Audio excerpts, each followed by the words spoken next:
ஜீவன் முக்தி பிரதம் தேவம். பரமஹம்ச நித்யானந்தர் ஓர் வாழும் அவதார புருஷர். பிறப்பிலிருந்தே ஞான சக்தியை வெளிப்படுத்திய பிறவி யோகி. தமிழ், ஆங்கிலம், Telugu, Kannada, Malayalam, Hindi, Sanskrit, Gujarati, Oriya, Bengali, Marathi, French, Malay, Braille, Hebrew, Slovak, Croatian, Polish, Portuguese, Italy, German, Danish, Spanish, ரஷ்ய மொழி, சீன மொழி போன்ற 26 சர்வதேச மொழிகளில் 500க்கும் மேற்பட்ட புத்தகங்களை அருளியிருக்கும் அரிய எழுத்தாளர்.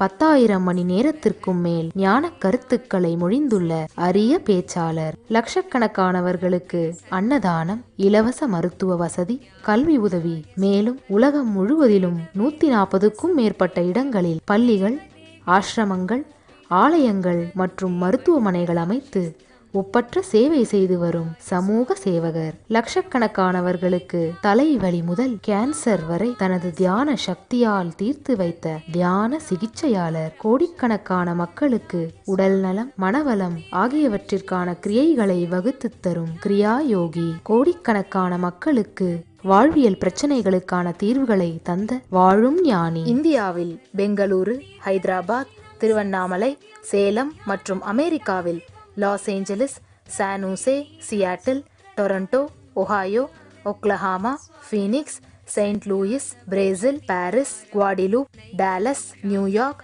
நியூஜெர்சி, அட்லாண்டா, கால்கரி, வான்கோவர் போன்ற நகரங்களில் வைதீக ஆலயங்களையும், மலேசியா, சிங்கப்பூர் போன்ற 154க்கும் மேற்பட்ட நாடுகளில் தியான மையங்களையும் ஆசிரம கிளைகளையும் இயக்கி நடத்தி வரும் உலகளாவிய நித்யானந்த தியானபீட ஆன்மீக இயக்கத்தின் நிறுவனர். 1 கோடிக்கும் மேற்பட்ட சீடர்களால் ஆத்மார்த்தமாக பின்பற்றப்படும் ஞான குரு. தீட்சையின் மூலம் சக்தி பரிமாற்றத்தை நிகழ்த்தும் அவதார சக்தி. பாரம்பரிய யோகக்கலையை ஆயிரக்கணக்கான யோக மையங்கள் மூலம் உலகமெங்கும் எடுத்துச் சென்ற நவீன கால யோகி. லட்சக்கணக்கான மக்களுக்கு குண்டலினி சக்தியை உயிர்ப்பித்து அஷ்ட சித்திகளை அருளும் அஷ்டமா சித்திதாயகன். லட்சக்கணக்கான இளைஞர்களின் எதிர்காலத்திற்கு வழிகாட்டியாய் திகழும் ஒரே இளம் குரு. உலகிலேயே இணையதளத்தின் மூலம் அதிகமாக பார்க்கப்படும் ஆன்மீக குரு. அரசியல் துறையிலும் ஊடகத்துறையிலும் ஊடுருவியிருக்கும் நாத்திக ரவுடி கும்பல்களால் தொடுக்கப்பட்ட மத தாக்குதலையும் தாண்டி ஒப்பற்று ஒளிரும் ஆன்மீக ஒளி. பரமஹம்ச நித்யானந்தர் அவர்கள் உலகின் மிக பழமையான இந்து மதத்தின் முதுகெலும்பாக விளங்கும் மகா நிர்வாணி பீடத்தின் 1008 ஸ்ரீ மகாமண்டலேஸ்வரராக முடிசூட்டப்பட்டுள்ளார். அசைக்க இயலாத என்றென்றும் நிலைத்திருக்கும் ஞான கல்ப விருட்சம். வாக்கியமனாதீதம் நித்யானந்தாய ஸ்வாகதம். ஜீவன் முக்தி பிரதம் தேவம் க்ஷமாபூர்ணம் ஜகத்குரும் வந்தே பரமஹம்சாख्यं நித்யானந்தாய ஸ்வாகதம். ஜீவன் முக்தி பிரதம் தேவம் க்ஷமாபூர்ணம் ஜகத்குரும். நித்யானந்தேஸ்வர சமாரம்பாம் நித்யானந்தேஸ்வரி மத்யமாம் அஸ்மதாச்சார்ய பர்யந்தாம் வந்தே குரு பரம்பராம்.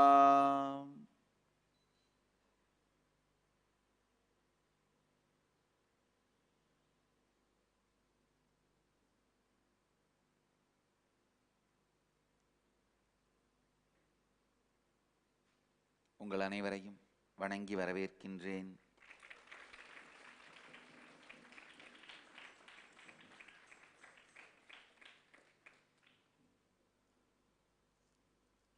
As I announced yesterday, today I will give my satsang in Tamil. I welcome all of you with my love and respects. The English translation is available in the Rajya Sabha, back side of the Rajya Sabha. So if you can't understand Tamil, please move to the back side of the Rajya Sabha. Separate English translation is available.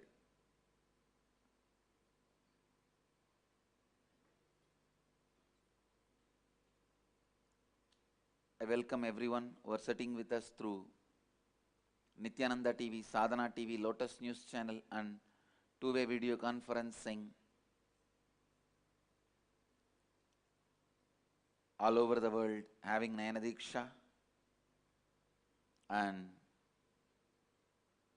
as part of global enriching events, we have received registration for 60 Tattva classes to be conducted this weekend. Tomorrow and day after tomorrow, am I right? Tomorrow and day after tomorrow, all over the world in 60 places, here 61 places, Tattva classes are held. I bless you all who are going to attend the program, volunteer in the program, teach in the program. All of you who are involved, let you all be established in the space of positivity, possibility, leadership and enlightenment.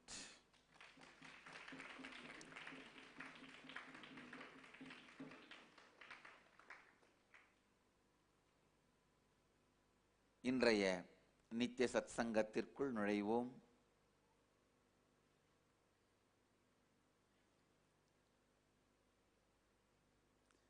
இந்த நித்திய கிரியா யோகம் இப்போது நடந்து கொண்டிருக்கிற தியான முகாம், inner awakening முதல் நிலை தியான முகாம்ல வந்திருக்கின்ற அன்பர்கள் சில பேருடைய கேள்விகளை எடுத்திருக்காங்க.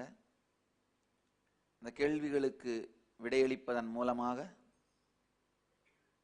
உங்கள் எல்லோருக்குள்ளும் இருக்கும் பல்வேறு விதமான சந்தேகங்கள், கேள்விகளை விடையளித்து உண்மையை உணர வைக்கின்ற, சத்தியத்தை உணர வைக்கின்ற முயற்சிக்குள் நுழைகின்றேன். முதல் கேள்வி, மோகன். மோகன் எந்திரிச்சு நிற்கிறீங்களா? நல்லதுங்க.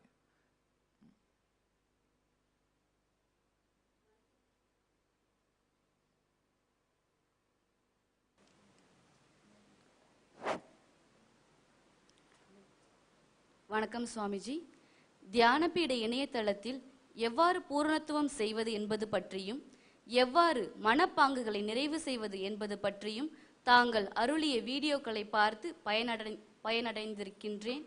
இப்பொழுது நேரடியாக இந்த நித்திய கிரியா யோகா தியான முகாமில் அமர்ந்து அதே சத்தியங்களை கேட்கும் பொழுது என் மனதிற்குள் இது ஏற்கனவே நான் கேட்டதுதான், எனக்கு எல்லாமே தெரியும் என்ற எண்ணம் எழுந்து தாங்கள் சொல்வதை முழுமையாக கேட்க விடாமல் செய்கின்றது.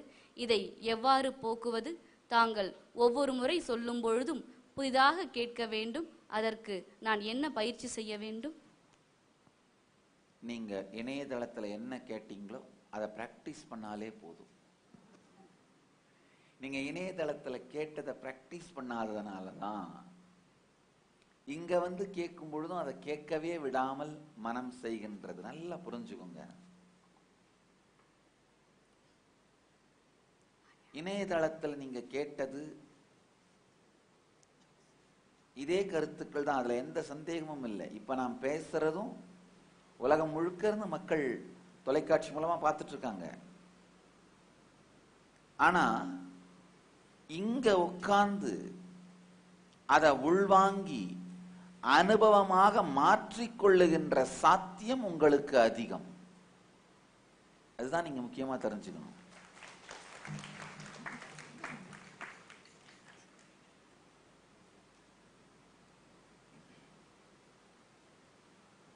என்னதான் ஆனாலும் டிவியில சாப்பாட்டை பார்த்தா அதை சாப்பிட முடியாது. டிவியில எத்தனையோ சமையல் வகுப்புகள் நடக்குது, சமையல் நிகழ்ச்சிகள் நடக்குது. அங்க அதுல சமைச்சது சாப்பிட முடியுமா? நீங்க நேர்ல சமைச்சது தான் சாப்பிட முடியும். அதே மாதிரி எத்தனை முறை வீடியோ மூலமா பார்த்தாலும் நீங்க நேர்ல உட்கார்ந்து ஆழ்ந்து கேட்டு உள்வாங்கி அதை கடைபிடித்தால்தான் அனுபவமாக மாறும்.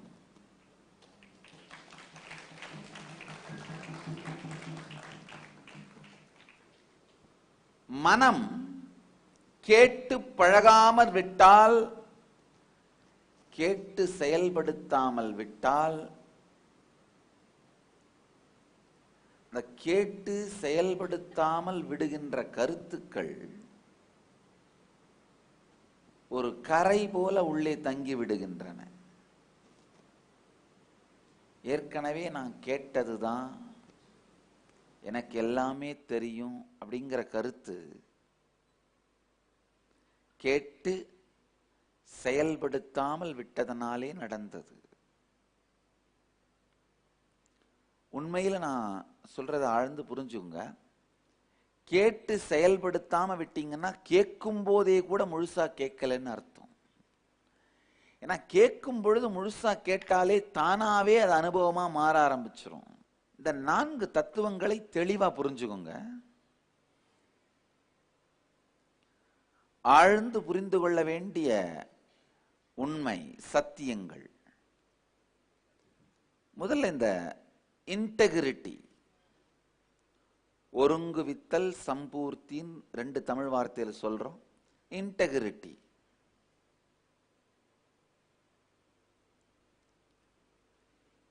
இன்டெகிரிட்டியை வாழ்க்கைக்குள்ள எடுத்துட்டு வந்தீங்கன்னா, அதாவது உங்களுக்குள்ள தோன்ற ஒவ்வொரு வார்த்தைக்கும் எண்ணத்துக்கும் நீங்க தான் பொறுப்பு அப்படின்னு உணர ஆரம்பிப்பீங்க. நல்லா ஆழமா புரிஞ்சுக்கோங்க. இப்போதைக்கு நம்முடைய மனம் பார்த்தா ஓனர் இல்லாத வீடு மாதிரி தான். சொந்தக்காரன் இல்லாத பங்களா சொக்கத்தங்கத்தில் செய்திருந்தாலும் சாக்கடைக்கு சமம்தான், அழிஞ்சிரும். இப்ப ரீசண்டா பாரம்பரியமான சித்தர்களுடைய பாடல்கள் அதெல்லாம் கொஞ்சம் படிச்சுட்டு இருந்தேன். அதுல ஒரு சித்தர் ரொம்ப அழகா இந்த ஓமையோட டிஸ்கிரைப் பண்றாரு. என்ன சொல்றாருன்னா, ஒரு வீட்டுக்குள்ள மனித வாசனையே இல்லாமல் மனிதன் போகாமலே இருந்தா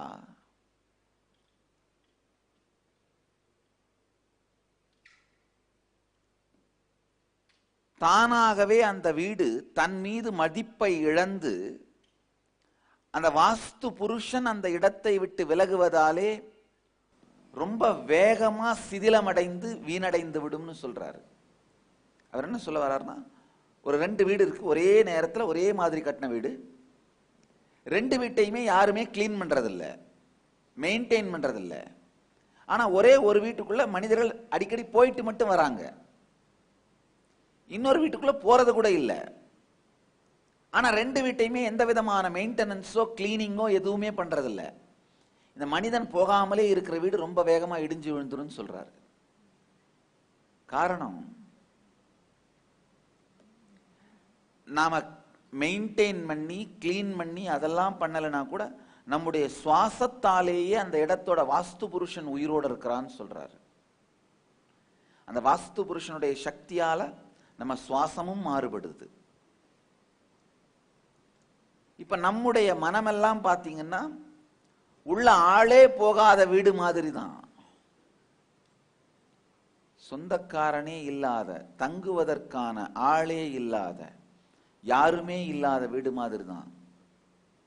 சிதிலமடைந்து பாழடைந்து கேட்பாரற்று கிடக்கிறது.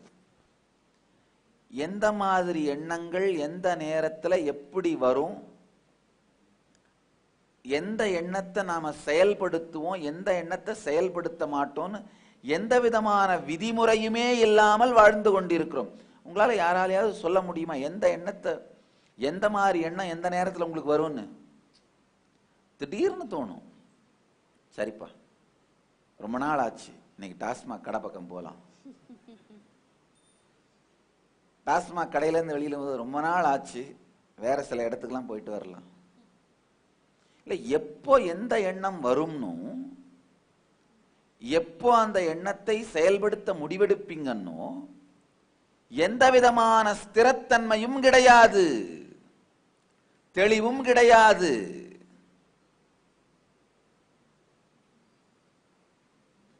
அதனாலதான் வாழ்க்கையில எங்கேயுமே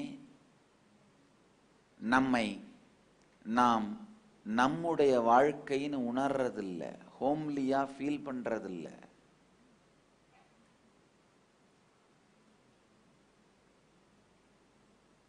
இன்னொரு கொடுமை என்னன்னா, உங்களுக்கு வருகிற எண்ணங்கள், போக்குகள், இதனுடைய பக்க விளைவுகளை பற்றி கூட கவலைப்படுவதில்லை. இதோட சைடு எஃபெக்ட்ஸை பத்தி கூட கவலைப்படுறதில்ல. இதோட ஆஃப்டர் எஃபெக்ட்ஸ், பின்விளைவுகளை பத்தியும் கவலைப்படுறதில்ல. பல நேரத்தில் நாம் என்ன நினைக்கிறோம், வர்றது வரட்டும் பார்த்துக்கலாம்பா. ஆனா வந்த அப்புறம் தான் என்ன பண்றோம், ஐயோ ரொம்ப வேகமா நினைச்சிட்டோமோ, விளைவு தெரியாம வேலையில இறங்கிட்டோமோ. ஆனா நாம் அதை நினைக்கிறதுக்குள்ள காலம் கடந்து முடிஞ்சு போயிருக்கும். இன்டெகிரிட்டி இல்லாத மனம் பேய் பங்களாவுக்கு சமம். எந்த நேரத்தில் எந்த இடத்திலிருந்து எந்த பேய் உங்களை தாக்கும்னு தெரியாது. உங்களுடைய எண்ணங்கள் பல நேரத்தில் பேய்களைப் போல்தான் செயல்படுகிறது.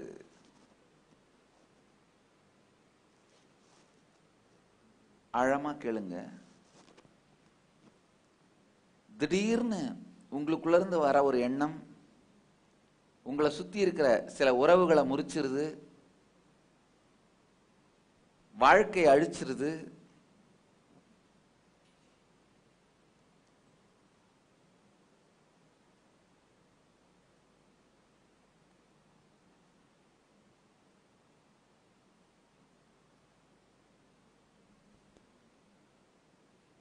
உங்களை சுத்தி வர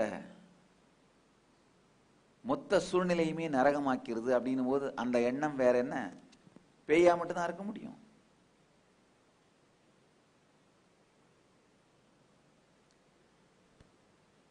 நம்முடைய மனம் பேய் பங்களான்னு சொல்ற மாதிரி தான் இருந்துட்டு இருக்கு. ஏன்னா எந்த மூலையிலிருந்து எந்த நேரத்தில் எந்த பேய் வெளியில வரும், எந்த பாம்பு வெளியில வரும், எந்த நரி வெளியில வரும், எதுவுமே சொல்ல முடியறதில்ல. நல்லா யோசிச்சு பாருங்க. எப்போவாவது நீங்க பெரிய பிரச்சனையில சிக்கிட்டப்போ, பெரிய வம்புல மாட்டி வெளியில வந்தப்புறம் யோசிச்சு பாருங்க, எப்படி அதுல உங்களை அறியாம மாட்டினீங்கன்னு உங்களுக்கே தெரியாது. சில நேரத்துல மக்கள் என்கிட்ட சொல்றது, நான் ஒண்ணுமே பண்ணல சாமி, என் ஃப்ரெண்டு கூட போனேன், அவ்வளவுதான் சாமி. ராங்கான நேரத்துல, ராங்கான இடத்துல, ராங்கான நபரோட இருக்கிறதே தப்பு. செய்யணும், எதையும் செய்யணும்னு அவசியம் இல்லை, இருக்கிறதே தப்பு. ஆழமா புரிஞ்சுக்குங்க. இன்டெகிரிட்டி இல்லாத மனம் நீங்கள் வாழவும் தகுதி இல்லாதது. அந்த இன்டெகிரிட்டி இல்லாத நபரோட நீங்க வாழ்ந்தா அதுவுமே டேஞ்சரானது. இன்டெகிரிட்டி இல்லாத மனிதர்கள் ராட்சதர்களுக்கு சமம், அசுரர்களுக்கு சமம். நமக்கு நாமே கொடுத்து கொண்ட வார்த்தைகளையும் எண்ணங்களையும், மற்றவர்களுக்கு கொடுத்திருக்கும் வார்த்தைகளையும் எண்ணங்களையும் உயிராகவே நினைந்து வாழ்தல். நல்லா புரிஞ்சுக்குங்க. இப்போ இந்த இன்டெகிரிட்டியை வாழ ஆரம்பிச்சிங்கன்னா முதல்ல என்ன நடக்கும்னா, உங்களுடைய அனாவசியமான வீணாக விரயமாகிக் கொண்டிருக்கின்ற சிந்தனை சக்தி ஒன்றுபடும். ரமண மகர்ஷி ரொம்ப அழகா சொல்வாரு, யானைய சும்மா தெருவில் நடக்க விட்டீங்கன்னா அது துதிக்கை சும்மா இருக்காது. இந்த பக்கமா போய் செட்டியார் கடையில் இருக்கிற வாழைத்தார உருவம், அந்த பக்கமா போய் நாயர் கடையில் இருக்கிற மலவாழைப்பழத்தை உருவம், அந்த பக்கமா வர தெருவில் வியாபாரம் பண்ணிட்டு இருக்கிற காய்கறி கூடைய பிடுங்கும். நாலாபுறத்திலும் இருப்பதையெல்லாம் தொந்தரவு பண்ணும். அதே யானையினுடைய தும்பிக்கையில ஒரு பெரிய மரத்தை கொடுத்து தூக்கிட்டு வர சொல்லிட்டோம்னா எங்கேயும் அசையாம ஒழுங்கா மரத்தை தூக்கிட்டு வரும். அப்ப என்ன பண்ணும்? வம்பும் பண்ணாது, வேலையும் செய்யும். அதே மாதிரி தான் நம்முடைய மனம். இன்டெகிரிட்டிங்கிற மரத்தை கொடுத்துட்டோம்னா நம்மையும் மற்றவர்களையும் வம்பும் பண்ணாது, வாழ்க்கையில் அதனுடைய செயலுக்கு ஒரு அர்த்தமும் ப்ரொடக்டிவிட்டி இருக்கும். நேரடியா உபயோகத்தன்மையை அளித்து உபயோகமாக இருக்கும்.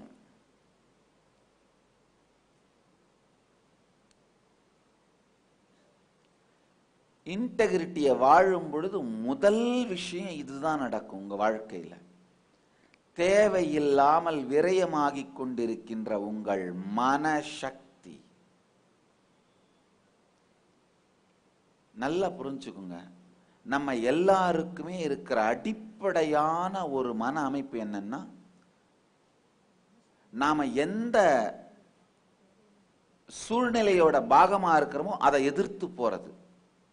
ஒரு ஸ்கூல்ல நீங்க டீச்சரா இருந்தா ஸ்கூல் அட்மினிஸ்ட்ரேஷனை எதிர்க்கிறது. ஒரு ஆபீஸ்ல ஒர்க் பண்ணீங்கன்னா அந்த ஆபீஸுக்கு அகைன்ஸ்டா செய்யறது. ஒரு ஃபேமிலியில இருந்தீங்கன்னா அந்த ஃபேமிலிக்கு அகைன்ஸ்டா ஒர்க் பண்றது. உங்களுக்கு மேல யார் இருக்கிறாங்கன்னு நினைக்கிறீங்களோ அவங்களுக்கு அகைன்ஸ்டா ஒர்க் பண்றது. பல நேரத்தில் இங்க வந்து இருக்கிற வாலண்டியர்ஸ், ஆசிரமைட்ஸ் நான் அதையே பார்ப்பேன். நாம இந்த சங்கத்தின் பாகமா, உடனே இந்த சங்கத்துக்கு அகைன்ஸ்டா வேலை செய். நமக்கு மேல் யார் இருக்கிறார்களோ அவர்களுக்கு எதிர்ப்பாகவே இயங்குவதுங்கிறது நம்முடைய மனித மனத்தின் இயற்கை சுபாவம், போக்கு. இன்டெகிரிட்டி வந்தாதான் நமக்கு முதல்ல புரியும், நாம நுனிக்கிளையில் அமர்ந்து கொண்டு அடிக்கிளையை வெட்டி கொண்டிருக்கிறோம்னு. ஒரு மரத்துல நுனிக்கிளையில உட்கார்ந்துட்டு கிளைய வெட்டினா யாருக்கு பாதிப்பு? மரத்துக்கா? அந்த முட்டாள் நினைச்சானா நுனிக்கிளைய வெட்டினா மரத்துல கொஞ்சம் தான் விழும். அந்த முட்டாள் நுனிக்கிளையில உட்கார்ந்துட்டு இருக்கான், எனக்கு பின்னாடி கொஞ்சம் தான் இருக்கு, அது மட்டும் வெட்டினா மரத்துக்கு அவ்வளவு பாதிப்பு இருக்காது, இந்த அடிக்கிளைய வெட்டலாம், அப்பதான் மரத்துக்கு நிறைய பாதிப்பு இருக்கும் அப்படின்னு நினைச்சு அடிக்கிளைய வெட்டினானா. யாருக்கு அதனால பாதிப்பு?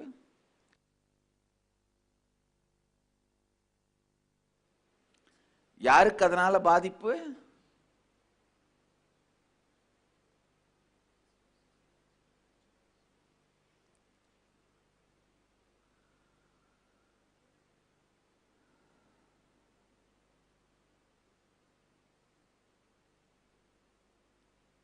நுனிக்கிளையில உட்கார்ந்து அடிக்கிளைய வெட்டினா நமக்குத்தான் பாதிப்பு.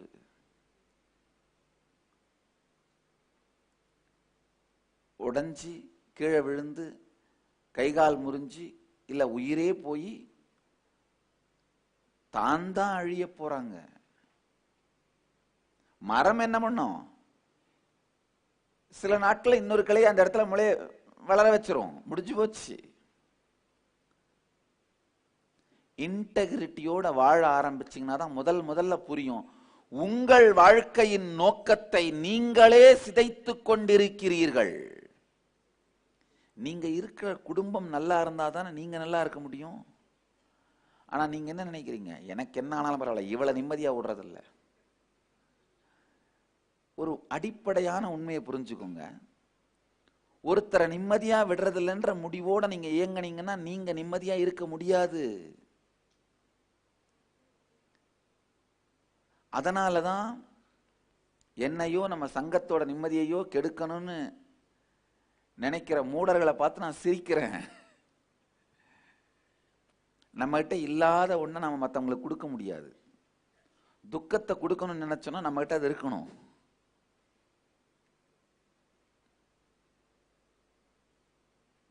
முட்டாள்கள் துக்கம் கொடுக்கணும்னு, மற்றவங்களுக்கு துக்கம் கொடுக்கணும்னு நினைக்கும் போதே அவங்களுக்கு துக்கத்தை உருவாக்கிக்கிறாங்க,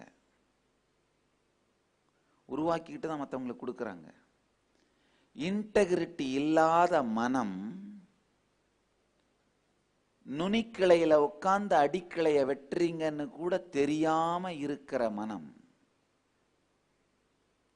இன்டெகிரிட்டி வந்ததுன்னா முதல்ல உங்களுக்கு புரியும், உங்களுடைய வாழ்க்கையினுடைய நோக்கம் எதுவோ அதுக்கு அகெயின்ஸ்டா நீங்க ஒர்க் பண்ணிட்டு இருக்கீங்க.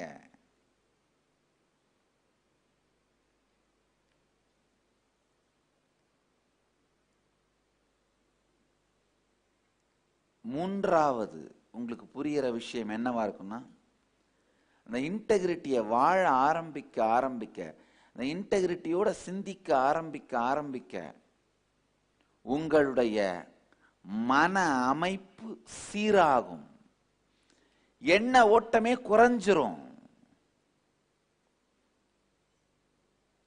ஏன்னா அனாவசியமான எண்ணங்கள் ஏதாவது வந்தா கூட நீங்க என்ன பண்ண வேண்டியிருக்கும், கம்ப்ளீட் பண்ண வேண்டியிருக்கும். கம்ப்ளீட் பண்றதுக்கு பயந்துகிட்டே சிந்திக்கிறத குறைச்சிருவீங்க. எண்ண ஓட்டங்கள் குறைந்தாலே எண்ண ஓட்டங்கள் முறைப்படுத்தப்படும். ஒரே ஒரு 30 அடி அகலம் இருக்கிற ரோட்ல 300 கார் ஒரே நேரத்தில் போகணும்னா என்ன ஆகும்? டிராபிக் ஜாம் ஆயிடும். உங்களுக்கு 1 இன்ச்சு தொண்டைக்குழி தான். இன்னொரு முக்கியமான விஷயம் நீங்க தெரிஞ்சுக்கணும், உங்களுக்குள்ள ஓடுற எல்லா எண்ணமுமே நாக்குல ஒரு வைப்ரேஷனா அதிர்வா வந்துதான் முடியும். அப்ப இந்த தொண்டைக்குழி இந்த கேப்ல இத்தனாயிரம் எண்ணங்கள் போனா என்ன ஆகும்? அதுதான் ஸ்ட்ரெஸ்ஸா மாறுறது, மன அழுத்தமா மன உளைச்சலா மாறுறது.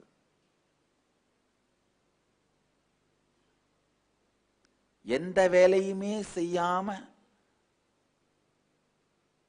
டயர்ட் ஆயிடுறது. தமிழ்ல ஒரு பழமொழி சொல்லுவோம், நாய்க்கு வேலை இல்லை நிக்க நேரம் இல்லைன்னு. உண்மையிலேயே உங்க வாழ்க்கையை அப்படியே ஸ்டடி பண்ணி பாருங்க. நீங்க சாதாரண பாமரனா இருக்கலாம், இல்ல ஊரையே ஆள்ற அரசனா இருக்கலாம், நீங்க யாரா வேணா இருக்கலாம். உங்க வாழ்க்கைய உங்க முன்னாடி திறந்து வச்சு பாருங்க.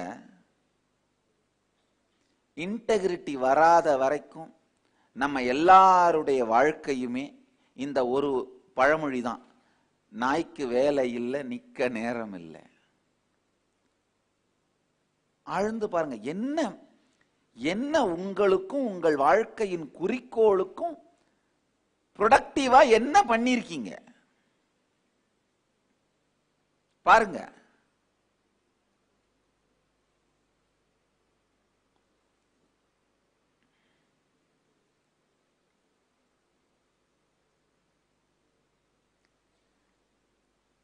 வெறும் ஒரு 10 நாள் மட்டும் உங்களுடைய வாழ்க்கை ஆராயுங்க. உங்க வாழ்க்கைக்கு ப்ரொடக்டிவா என்ன பண்ணிருக்கீங்க?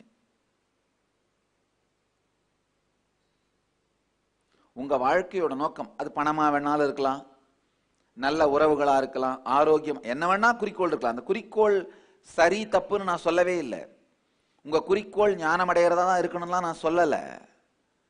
உங்களுக்கு நீங்கள் எதை குறிக்கோளாக எடுத்துக்கொண்டீர்களோ அதுக்கே கூட நீங்க நேர்மையா இருந்திருக்க மாட்டீங்க. உங்க செயல்பாடுகள் எல்லாம் அதை நோக்கி இயங்கி இருக்காது. காலையிலிருந்து சாயந்தரம் வரைக்கும் என்னப்பா பண்ணோம்? 3 தரம் சாப்பிட்டோம், 2 தரம் ஸ்நாக்ஸ் சாப்பிட்டோம், அப்படி பெட்ல உருண்டுட்டு இருந்தோம், ஆபீஸ்ல கொஞ்ச நேரம் சேர்ல உட்காந்து எல்லாரோடையும் கதை அடிச்சிட்டு இருந்தோம், டிவி பார்த்துட்டு இருந்தோம். எந்த விதத்திலே இது உங்களுடைய வாழ்க்கையின் நோக்கத்தை நோக்கி உங்களை நகர்த்தியது? விடைக்கு விடை இல்லை. எப்படி காலம் கழிகிறது, எப்படி உங்கள் வாழ்க்கை கழிகிறது என்பதை பற்றியே சிந்தனை இல்லாமல் உங்க வாழ்க்கைக்கு நீங்க ஓனர்ன்றதே ஃபீல் பண்ணாம, எல்லாம் இப்படிதான் இருக்கிறாங்க அதனால நானும் அப்படிதான் இருக்கிறேன். நல்லா புரிஞ்சுக்குங்க, வாழ்க்கையின் இறுதியில் மரணத்துக்கு பிறகு யமனின் முன்பாக நீங்கள் மற்றவர்கள் எல்லாம் அந்த மாதிரி வாழ்ந்ததுனால தான் நானும் அப்படி வாழ்ந்தேன். என் மனைவி இன்டெகிரிட்டி ஆத்தென்டிசிட்டியே இல்லாம இருந்தா அப்ப நானும் அந்த மாதிரி இருக்கிறத என்ன தப்புன்னு உங்க மனைவியோட முந்தானையில ஒளிஞ்சு தப்பிக்க முடியாது. உங்க வாழ்க்கை உங்களுடையது. இல்ல இல்ல சமூகத்துல என்னை யாரு கல்யாணம் பண்ணி கொடுத்தாங்களோ என் கணவர் சொல்றதப்படி தானே நான் வாழ்ந்தாகணும். அந்த மாதிரி வாழ்ந்தேன், அதுக்கு நான் என்ன பண்றது? கணவனின் பெயரை சொல்லியோ உங்கள் கழுத்தில் தொங்கும் தாலியை காட்டியோ யமனிடமிருந்து நீங்கள் தப்பித்துக் கொள்ள முடியாது. வாழ்க்கை உங்களை உங்கள் வாழ்க்கைக்கு நேரடியாக பொறுப்பாக எடுத்து நிறுத்தும். You will be held responsible for your life. உங்கள் வாழ்க்கைக்கு நீங்கள் பொறுப்பென்று உங்கள் வாழ்க்கையை நீங்கள்தான் வாழ்ந்திருக்க வேண்டும் என்று உங்கள் வாழ்க்கை உங்கள் பொறுப்பாக்கி யமன் உங்களை எதிர்கொள்ளும் பொழுது மற்றொருவர் முந்தானைக்கு பின்னால் ஒளிந்து கொண்டோ முடிச்சுக்களுக்கு பின்னால் மறைந்து கொண்டோ வாழ்க்கையை நீங்கள் கழிக்க முடியாது. வேற யாரையும் காரணமா காட்ட முடியாது. இல்ல இல்ல என்னை சுத்தி இருக்கிறவனுங்க எல்லாம் பெரிய ஃப்ராடுங்க யம தர்மராசா, அந்த ஃப்ராடுங்களுக்கு நடுவுல நானும் ஃப்ராடா இருந்தாதான் வாழ்ந்திருக்க முடியும், அதனால ஃப்ராடு பண்ண என்னைய விட மாட்டான். உங்க வாழ்க்கைக்கு நீங்க தான் பொறுப்பு. உங்களை சுத்தி இருக்கவங்க எல்லாம் இன்டெகிரிட்டி இல்லாம வாழ்ந்தாங்க அப்படிங்கிறதுக்காக நீங்க இன்டெகிரிட்டி இல்லாம வாழறது நியாயப்படுத்தப்பட்டு விடாது. இன்டெகிரிட்டி எடுத்துட்டு வரும்போது முதல்ல நடக்கிற விஷயம், நீங்க எவ்வளவு உபயோகம் இல்லாத நிலையிலே வாழ்க்கையை வாழ்ந்து கொண்டிருக்கிறீர்கள்னு புரியும். அதாவது உங்க குறிக்கோளுக்கே நீங்கள் நேர்மை இல்லாமல், இப்ப உங்க குறிக்கோள் பணம் சம்பாதிக்கிறதுனா அதுக்கே கூட அதை நோக்கி கூட உங்கள் வாழ்க்கையை நகர்த்தாமல் நீங்கள் வாழ்கிறீர்கள்ன்றது புரியும். உங்க குறிக்கோள் பணம் சம்பாதிக்கிறது, ஆனா 24 மணி நேரம் இந்த டிவி முன்னாடியே படுத்து கிடந்தா என்ன பண்ண முடியும்? ஒரு சோஃபாவை போட்டுக்கிட்டு அது முன்னாடி ஒரு டீப்பாயை வச்சு அது முழுக்க வகை வகையான பண்டங்களை அடுக்கி காலையிலிருந்து சாயந்தரம் வரைக்கும் நிகழ்ச்சி முடிய முடிய இந்த டீப்பாயில் இருக்கிற பண்டங்களும் முடிஞ்சு, அந்த காலத்துல டிவி இவ்வளவு பெருசு இருக்கும், மனுஷால இவ்வளவு பெருசு இருப்பாங்க. இப்ப டிவி இவ்வளவு பெருசு ஆயிருச்சு, மனுஷா இவ்வளவு பெருசு ஆயிட்டாங்க.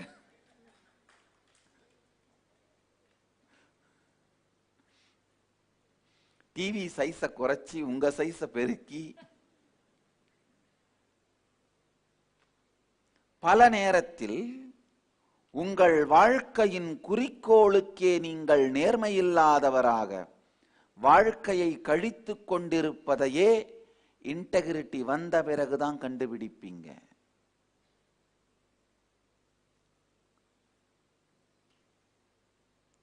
நல்லா புரிஞ்சுக்குங்க.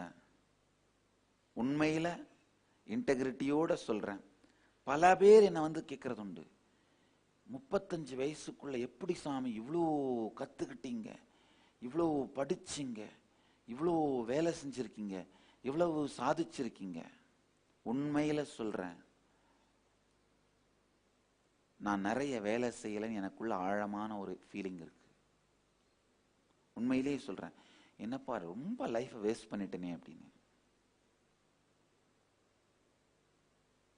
இன்னமும் நிறைய செஞ்சிருக்க முடியும், இன்னமும் நிறைய நல்ல விஷயங்களை உலகத்துக்கு கொடுத்திருக்க முடியும், இன்னமும் நிறைய கான்ட்ரிபியூட் பண்ணியிருக்க முடியும். உண்மையிலேயே அதுதான் நான் ஃபீல் பண்றேன். என்கிட்ட பலர் கேட்கறது உண்டு, எப்படி சாமி 35 வயசுக்குள்ள இவ்வளவு படிச்சீங்க, இவ்வளவு கத்துக்கிட்டீங்க, இவ்வளவு சொன்னீங்க, இவ்வளவு உலகத்துக்கு செஞ்சிருக்கீங்க?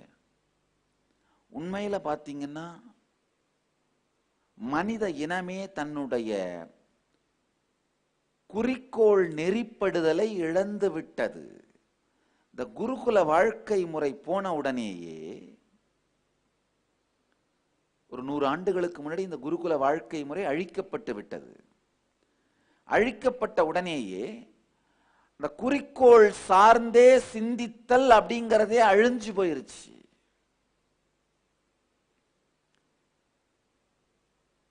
என்டர்டெயின்மெண்ட் இண்டஸ்ட்ரியே மனித இனத்துக்கு வந்த சாபக்கேடு. என்டர்டெயின்மெண்ட் இண்டஸ்ட்ரியே மனித இனத்துக்கு வந்த சாபக்கேடு. நல்லா புரிஞ்சுக்கோங்க.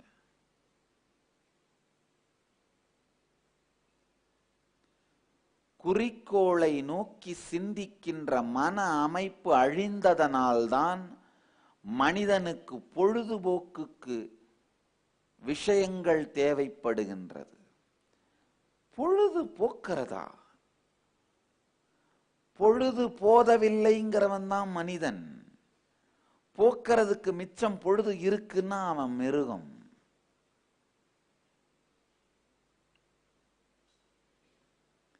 நீங்க இந்த குறிக்கோளை தான் எடுக்கணும்னு நான் சொல்லல. ஞானத்தை நோக்கி மோட்சத்தை நோக்கி போகணும் தான் நான் சொல்லல. உங்க குறிக்கோள் எதுவா வேணா இருக்கலாம். தர்ம அர்த்த காம மோட்சம்ங்கிற நாள்ல எதுவா வேணா இருக்கலாம். தார்மீகமா வாழறது வேணா உங்க குறிக்கோளா இருக்கலாம். இல்ல பெரும் பணத்தை சேர்ப்பது வேணாலும் உங்க குறிக்கோளா இருக்கலாம். இல்ல எல்லா விதமான உலகத்தில் இருக்கிற சுகங்களையும் அனுபவிக்கிறது உங்க குறிக்கோளா இருக்கலாம். இல்ல ஞானம் அடையிறது உங்க குறிக்கோளா இருக்கலாம். என்ன வேணா இருக்கலாம். ஆனா உங்கள் குறிக்கோளுக்கே நேர்மை இல்லாமல் நீங்கள் வாழ்கிறீர்கள்ங்கிறதே இன்டெகிரிட்டி வந்த அப்புறம்தான் புரியும். இன்டெகிரிட்டி வந்த அப்புறம் என்ன ஆகும்னா, நீங்க ஒரு வருஷத்துல சம்பாதிக்கிறத 10 நாள்ல சம்பாதிச்சு முடிச்சிருவீங்க. 10 வருஷத்துல செய்யற வேலைகளை ஒரு வருஷத்துல செஞ்சு முடிச்சிருவீங்க. அப்பதான் உங்களுக்கு புரியும் இது நாள் வரை வாழ்க்கையை வீணாக்கி இருக்கும் அப்படின்னு.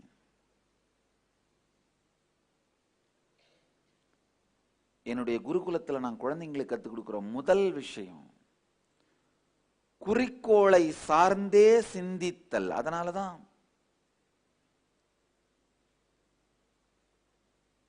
உண்மையில எவ்வளவு பெரிய மல்டிநேஷனல் கம்பெனியா இருந்தாலும் என்னால தைரியமா என்னுடைய குருகுலத்து குழந்தைங்களை நம்பி கொடுக்க முடியும். குழந்தைங்க நடத்திடுவாங்க.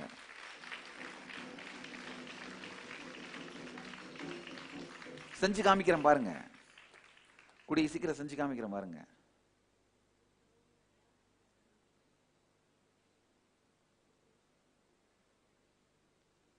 குறிக்கோள் சார்ந்து சிந்தித்தல்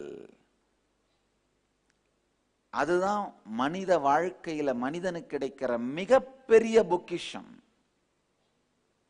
அந்த குறிக்கோள் சார்ந்து சிந்திக்கிற அந்த பொக்கிஷம் கிடைக்காம உங்களுக்கு எத்தனை லட்சம் கோடி பொக்கிஷம் கிடைச்சாலும் அது உங்களுக்கு உபயோகம் ஆகாது, உலகத்துக்கும் உபயோகம் ஆகாது.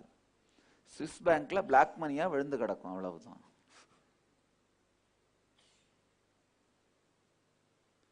நீங்க ஏதாவது ஒரு கேஸ்ல மாட்டிக்கிட்டு ஜெயில இருப்பீங்க. உங்களுக்கும் மற்றவர்களுக்கும் உபயோகம் ஆகிற ஒரே பொக்கிஷம் குறிக்கோள் சார்ந்தே சிந்தித்தல்.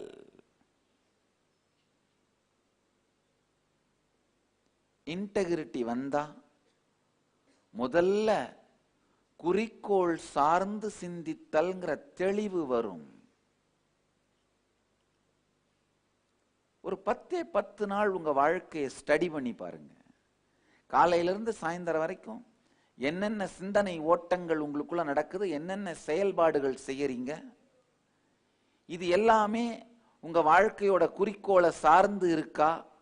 ஒரு அலைன் பண்ணி பாருங்க. ஒரு சர்வே உங்களை நீங்களே பண்ணி பாருங்க. என்னால நிச்சயமா சொல்ல முடியும், இன்டெகிரிட்டி வராத ஒரு மனிதர் தன்னுடைய நேரத்தில் 80% மேல தன் நோக்கத்துக்கு எதிராக செலவு பண்ணிட்டு இருப்பாரு. மீதி 20% வீணா பொழுதுபோக்கிட்டு இருப்பாரு. பல நேரத்தில் விழுது வேரை விரோதியாய் நினைத்ததாம். விழுது வேரை போட்டியாய் நினைத்ததாம். விழுதே, வேறு உனக்கு போட்டியல்ல, உன்னால் முடியாவிட்டாலும் உனக்கு தேவையானதை தேவைப்படும் நேரத்தில் தரும் காப்பீடு.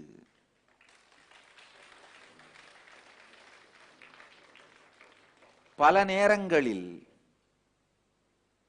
நாமும் நமக்கு வேறாய் இருப்பவர்களை நம் போட்டியாய் நினைக்க துவங்குகின்றோம். மனித வாழ்க்கையோட ஒரு பெரிய மடத்தனம்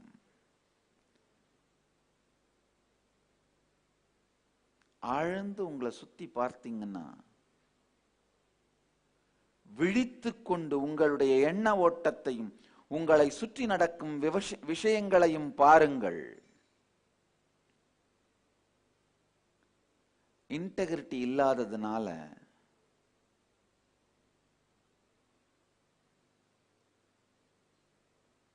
உங்களுக்கு பலமாக இருக்கின்றவர்களையே, வேறாக இருக்கின்றவர்களையே போட்டியாக நினைத்துக் கொண்டிருப்பீர்கள். ஏன்னா உங்கள் மனம் உங்களை நிம்மதியாக நிரந்தரமாக வாழ விடாது.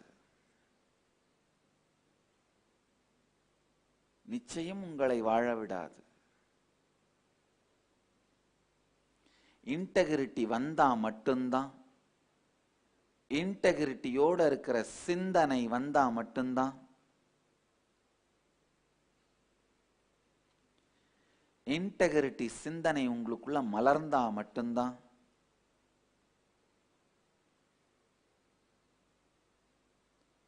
உங்களுடைய எண்ண ஓட்டம், சக்தி ஓட்டம், மன ஓட்டம் உங்கள் குறிக்கோளோடு சார்ந்து இருக்கான்னே நீங்க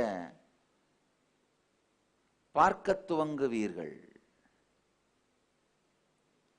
திருநாவுக்கரசு பெருமான் 80 ஆண்டுகளுக்கு மேல் இறைபணியில் வாழ்ந்து, அவருடைய வாழ்க்கை ஒரு ரிச்சான வாழ்க்கை. திருநாவுக்கரசு பெருமானுடைய வாழ்க்கை ரொம்ப ஒரு ரிச்சான வாழ்க்கை. அதாவது மேடு பள்ளங்கள் நிறைந்த ஒரு த்ரில்லர் நாவல் மாதிரி. ஞானசம்பந்தர் அவதார புருஷர், அவருடைய வாழ்க்கையை பார்த்தீங்கன்னா ஸ்மூத்தான ஃப்ளோ. வாதம் பிரதிவாதம் வெற்றி, சென்றவிடமெல்லாம் வெற்றி. ஏன்னா செல்லமகன், பகுபுத்திரன். ஆனா திருநாவுக்கரசர் அப்படி இல்லை.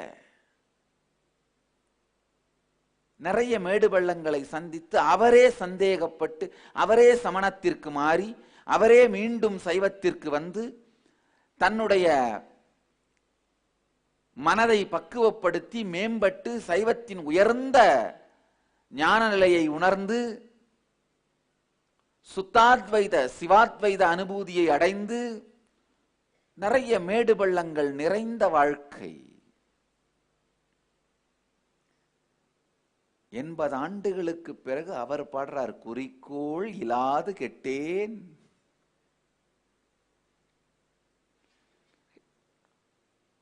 வாழ்க்கையோட அடிப்படையான வெற்றி உங்கள் சிந்தனை உங்கள் குறிக்கோளை சார்ந்து இருக்கிறதான்னு புரிஞ்சுக்கிறது.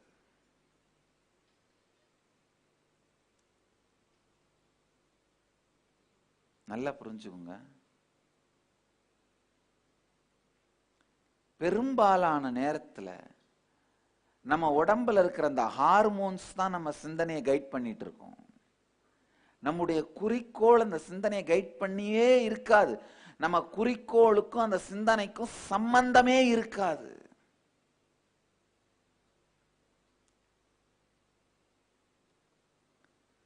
நம்முடைய குறிக்கோளுக்கும் அந்த சிந்தனைக்கும் சம்பந்தமே இருக்காது.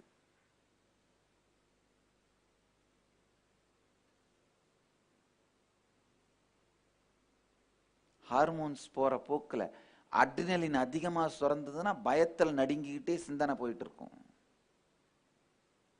வேற ஹார்மோன்ஸ் அதிகமா சுரந்தா என்ன சிந்தனை வரும்னு உங்களுக்கு எல்லாம் தெரியும். ஹார்மோன்ஸோட போக்கில் அலையற சிந்தனையாகவே நம் வாழ்க்கை அமைந்து விட்டது.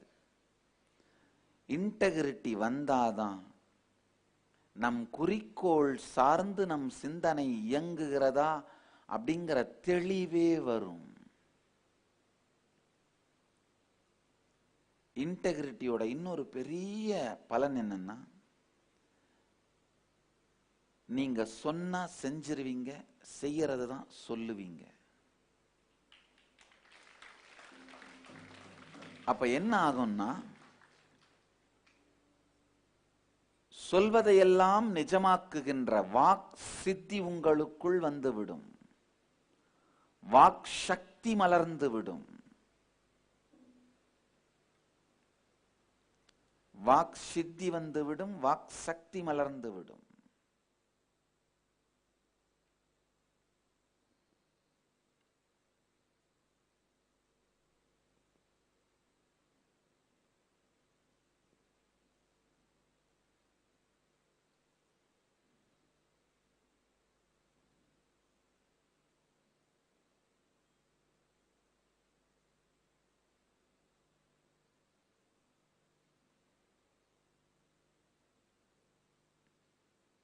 இன்டெகிரிட்டிங்கிற ஒரே ஒரு சத்தியம், ஒரு தத்துவம், அதை மட்டும் உங்க சிந்தனையில எடுத்துட்டு வந்தீங்கன்னாலே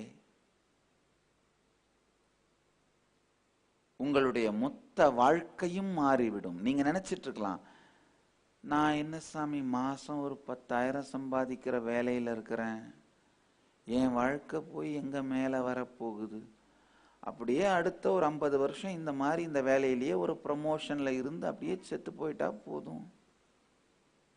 நோ, இன்டெகிரிட்டி எடுத்து வந்து பாருங்க. இன்டெகிரிட்டியை வாழ ஆரம்பிங்க. எப்படி புது புது வழிகள் வாழ்க்கையில் திறக்கிறதுன்னு பார்ப்பீங்க.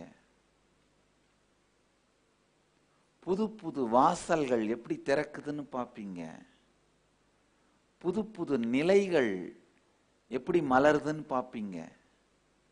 வியாபாரமாகட்டும், வாழ்க்கையில எந்த துறையாவனா இருக்கட்டும்,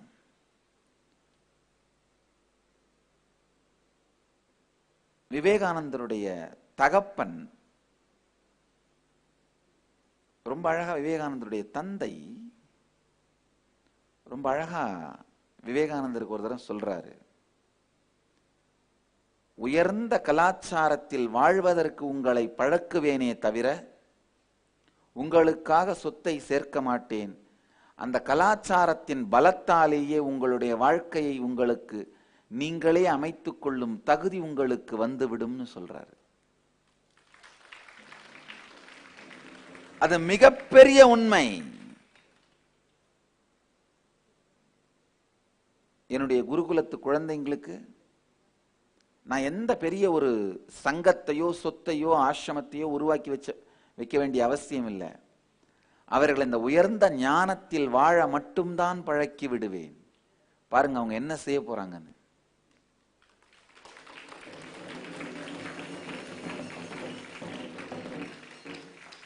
இந்த உயர்ந்த கலாச்சாரத்தில் வாழ பழகுங்கள். இன்டெகிரிட்டி எடுத்துட்டு வந்த உடனேயே உங்களுடைய 24 மணி நேர சிந்தனையும் உங்கள் குறிக்கோள் சார்ந்து இயங்க துவங்கும்.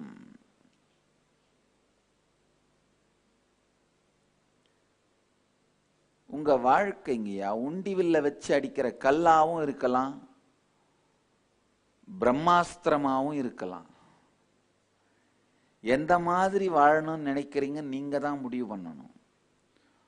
உண்டிவில்ல வச்சு ஒரு குரங்க பார்த்து அடிக்கிற கல்லாவே வாழ்ந்துட்டு போயிடலாம்னு நினைச்சீங்கன்னா அது உங்க விருப்பம்.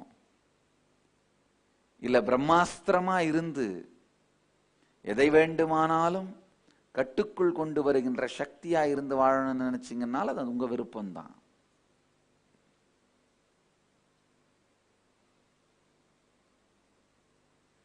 கோட்டிப்புள் விளையாடிட்டு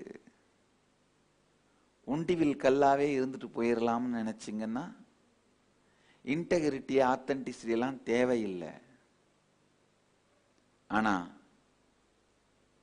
வாழ்க்கையின் மிகப்பெரிய சக்தியா மலரணும்னு நினைக்கும் பொழுதுதான் இன்டெகிரிட்டி வேணும்.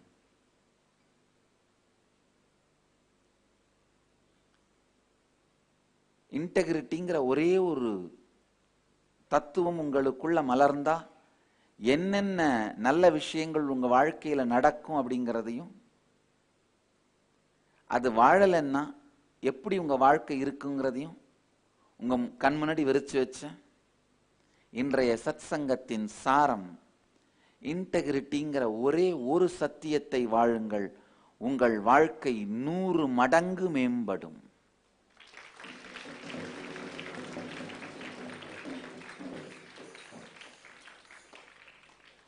I'll move to the next segment of the morning satsang. Nirahara Samyama.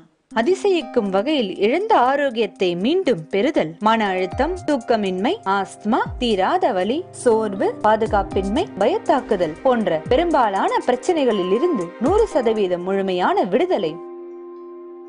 நம்முள் உறைந்திருக்கும் அளப்பரிய சக்தியான குண்டலினி சக்தி வெளிப்படுகிறது. உடலின் சக்தி 1300% வரை அதிகரிக்கின்றது. ஆரோக்கியமான மனமும் உடலும் உங்களின் முதல் சொத்து. இன்னர் அவேக்கனிங் தியான முகாமில் நீங்கள் அதை திரும்பப் பெறுகிறீர்கள். இன்னர் அவேக்கனிங் வாழும் அவதார புருஷர் பரமஹம்ச நித்யானந்த நேரடியாக நடத்தும் வாழ்வை புதுப்பிக்கும் 21 நாள் தியான அனுபவ முகாம். நடைபெறும் இடம் நித்யானந்த தியான பீடம், நித்யானந்தா நகர், விடதி, பெங்களூரு, கர்நாடகா. மேலும் விவரங்களுக்கு 08027279999.